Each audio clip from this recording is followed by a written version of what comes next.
சின்ன மருமகள்ல அடுத்து என்ன நடக்க போகுதுன்னு வாங்க பார்க்கலாம். தாமரை பார்த்தா தாமரை வாயாலேயே எல்லா உண்மையும் ஒத்துக்கிறது. இதை பார்த்ததுமே மாதர் சங்கத்துல இருக்கிறவங்களாம் சாவித்திரிய கேள்வி மேல கேள்வி கேட்குறாங்க. என்னம்மா இங்க என்ன நடந்துகிட்டு இருக்கு?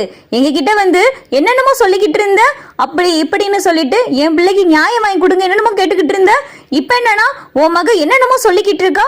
ஒரு குடும்பத்தை இப்படி ஃப்ராடுத்தனம் பண்ணி ஒரு வாழ்க்கையை கெடுக்க பாக்குறீங்க. உங்களுக்கெல்லாம் இந்த மாதர் சங்கத்துல இருந்து சப்போர்ட் வேறையா? நான் இப்பவே போலீஸ் ஸ்டேஷன் போன் பண்றேன் அப்படின்னு சொல்லிட்டு மாதர் சங்கத்துல இருக்கிற அம்மா பார்த்தா கடந்து கடும் கோபத்துல கத்திக்கிட்டு கிடக்கு.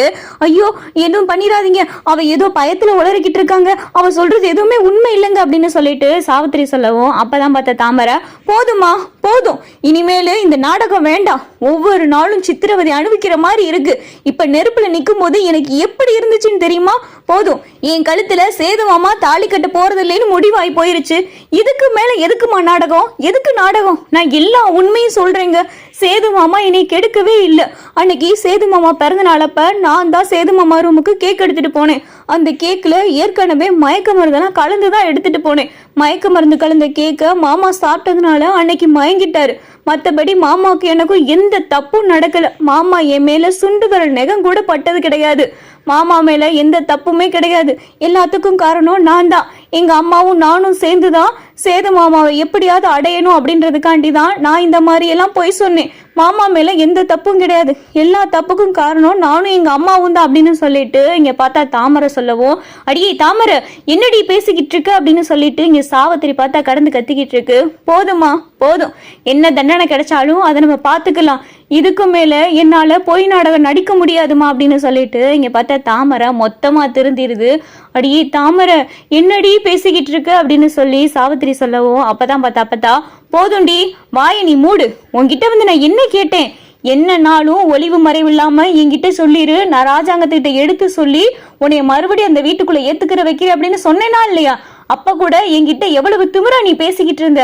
இப்ப இவ என்னென்னமோ சொல்லிக்கிட்டு இருக்கா அப்படின்னு சொல்லிட்டு இங்க பார்த்தா தாமரை எல்லாவும் சொல்லவும் அப்பதான் பார்த்தா கருப்பு சொல்றாரு, அந்த கேக்ல மயக்க மருந்து கலந்து இருக்குன்னா அப்ப அந்த லேப்ல கொடுத்தேனே அதுல மயக்க மருந்து இல்லைன்னு வந்துச்சு, அது என்ன கதை அப்படின்னு சொல்லிட்டு கருப்பு கேட்கவும் அப்பதான் பார்த்தா தாமரை, மயக்க மருந்து அதுல உண்மையிலேயே கலந்து இருந்துச்சு. லேப் டெஸ்ட் ரிப்போர்ட்லயும் மயக்க மருந்து கலந்து இருந்ததா தான் வந்துச்சு. அவரு வீட்டுக்கு வந்தாரு. அந்த ரிப்போர்ட்டை அம்மா வாங்கிருச்சு. அம்மா வாங்கினது மட்டும் இல்லாம இந்த உண்மையை யாருக்கிட்டையும் சொல்லக்கூடாது அப்படின்னு சொல்லிட்டு அந்த லேப்காரருக்கு அம்மா கையில கடந்த 2 வளையலையும் கழட்டி கொடுத்துருச்சு. இதுதான் நடந்துச்சு அப்படின்னு சொல்லி தாமரை சொன்னதும் இங்க பார்த்தா அப்பத்தா மோகனா ஈஸ்வரி எல்லாத்துக்கும் பயங்கரமா அதிர்ச்சி ஆயிடுது. அடி பாவி, எம்புட்டு பெரிய வேலை பார்த்திருக்க, உண்ட வீட்டுக்கே ரெண்டகம் பண்ணிருக்கு.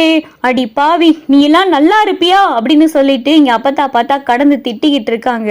இங்க சாவித்திரி எதுவுமே பேச முடியாம வாயடைச்சு போயிருக்கு. ஏமா எல்லா தப்பையும் நீங்க பண்ணிட்டு இதுல உங்களுக்கு எங்களை வேற தொண போக வேற சொல்லிக்கிட்டு இருக்க, நீதி கேட்டு எங்க கிட்ட வேற வந்திருக்க. இந்த நிமிஷமே நான் போலீஸ்க்கு போன் பண்றேன். இது எல்லாத்தையும் நான் மீடியாவுக்கு இப்பவே அனுப்புறேன் வீடியோ எடுத்து அப்படின்னு சொல்லிட்டு மாதர் சங்கத்துல இருக்கிறவங்க பார்த்தா பயங்கரமா கோபமாயிறாங்க. அப்பதான் அப்பத்தா விட்டுருங்க, தயவு செஞ்சு விட்டுருங்க. ஏதோ என் பேரனை கட்டி வைக்கணும் அப்படின்ற ஆசையில இந்த மாதிரி எல்லாம் இவ பண்ணிட்டா, எதுவும் தப்பானலாம் முடிவு எடுத்துறாதீங்க, வேண்டாங்க அப்படின்னு சொல்லிட்டு அப்பத்தா சொல்லவும், இல்லம்மா இவங்க பண்ணதுக்கெல்லாம் கண்டிப்பா போய் கம்பி எண்ணியே ஆகணும். மயக்க மருந்து கேக்ல கலந்து ஒரு பையனுடைய வாழ்க்கையவே கெடுக்க பார்த்திருக்காங்க.